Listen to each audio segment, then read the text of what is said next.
Depuis plusieurs semaines maintenant, beaucoup regardent cette guerre comme un affrontement militaire entre l'Iran, Israël et les États-Unis.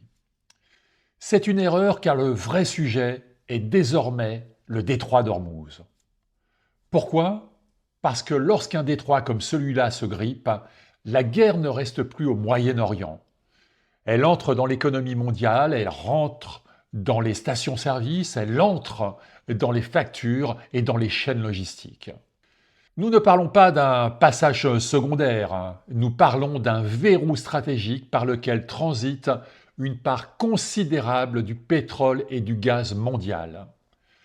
Et aujourd'hui, ce verrou est au cœur de la crise.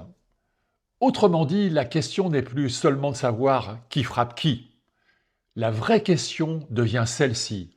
Jusqu'où cette guerre peut-elle étouffer le système énergétique mondial? D'autant que le conflit a changé d'échelle. En effet, les Houthis sont entrés dans la danse en frappant Israël.